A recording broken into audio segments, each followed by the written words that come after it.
এখন তো আর বেলা 10টা 11টা পর্যন্ত ঘুমিয়ে থাকা সম্ভব না। তাই চোখ ডলতে ডলতে উঠে গেলাম, আর উঠে আমি সবসময় আগে বারান্দায় একটু দাঁড়িয়ে থাকি। বারান্দায় এসে দেখলাম কি সুন্দর বৃষ্টি হচ্ছে, তাই তো বলি যে এত ঠান্ডা ঠান্ডা লাগছে কেন। বৃষ্টির দিনে দেখবেন সকালবেলা এমনিতেও ঘুম থেকে উঠতে ইচ্ছা করে না। তো বৃষ্টি দেখতে দেখতে ঝট করে আমি একটু হালুয়া রান্না করে ফেলছি, সুজির হালুয়া।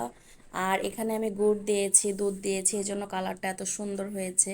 এদিকে আটার একটা খামিরও করে ফেলেছি, কিন্তু দুঃখজনক যে খামিরটা একদম পারফেক্ট হয়নি। আসলে আটাটাই ভালো ছিল না। এর আগেও একদিন এরকম হয়েছে। আসলে এই আটা দিয়ে বানাতে গেলে এই প্রবলেমটা হয়। তো আজকে রাগ করে সব আটাগুলা ফেলিয়ে দিলাম একদম। তো মন খারাপ করে কতক্ষণ বসেছিলাম যে এখন কি করব, আবার এই কষ্টগুলো করা লাগবে। দোকান থেকে গিয়ে আবার নতুন করে আটা নিয়ে আসলাম, আর তারপরে আবার নতুন করে এই পাতিলে আবার একটু খামির করলাম। আর দেখেন এবারের খামিরটা কত সুন্দর হয়েছে।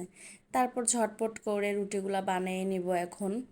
একটু সমস্যার জন্য এক কাজ আমার দুইবার করে করা লাগলো, আর অনেক সময়ও নষ্ট হলো। তো এইভাবে রুটিগুলো আবার বানাচ্ছি, আর তারপরে রুটি বানিয়ে নাস্তা এখন করব। আর এদিকে ছেলেকে একটা রুটি আর একটা ডিম পোস্ট দিলাম, সাথে আমি একটু হালুয়া দিয়ে খাচ্ছিলাম। আর হালুয়াটা কিন্তু সত্যি খুব মজা হয়েছে। যারা যারা এরকম গুড়ের হালুয়া খান না অবশ্যই ট্রাই করে দেখবেন। আমার কাছে কিন্তু ভীষণ ভালো লাগছে। আর আমি ফার্স্ট এই গুড় দিয়ে হালুয়াটা করছি। দুধও একটু পরিমাণ বেশি দেওয়া লাগবে, তাহলে কিন্তু অনেক মজা লাগবে। তো যাই হোক, নাস্তা করলাম, আর একটু শান্তি মতো নাস্তা করতে পারি না। এরপরে কি চিন্তা করব সেটাও ভাবতেছিলাম আর নাস্তা করতেছিলাম। তো এর মধ্যে ছেলে বলছিল আম্মু আমি আম খাবো, আম কেটে দাও।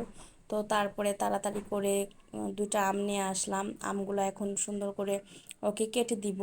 আর ওকে একটু কিউব কিউব করে কেটে দিলে ও চামচ দিয়ে সুন্দর করে খায়। আর আম ওকে দিয়ে সাথেই আমের বড়াটাও খায় না। তো এটা আমি বসে বসে খাচ্ছিলাম। আমার কাছে কিন্তু পাকা আম খুব ভালো লাগে, আমার খুব প্রিয় একটা ফল। তো যাই হোক, এদিকে দেখলাম যে বৃষ্টি, রিমঝিম বৃষ্টি সকাল থেকে শুরু হয়েছে। আর আজকে আমি কাঁঠাল ভাজি করব, আর কাঁঠালগুলো কালকে রাত থেকে একা একা কাটতেছিলাম। তো এইভাবে সব মশলা দিয়ে সুন্দর করে কাঁঠালটা বসাই দিলাম। তার মধ্যে আজকে গ্যাস ছিল না। তো যাই হোক, এটা হচ্ছে গরুর মাংস দিয়ে কাঁঠাল রান্না। আর এই রান্নাটা কিন্তু অনেক মজা হয়েছিল এটা। আর এখানে করেছি হলো কাঁঠাল ভাজি। আজকে সব কাঁঠালের রেসিপি দেখছেন গাইস। তো যাই হোক, এদিকে আমি একটু লতি তরকারি রান্না করছি। আজকের ভিডিওটি এই পর্যন্তই। সবাই ভালো থাকবেন, সুস্থ থাকবেন। আল্লাহ হাফেজ।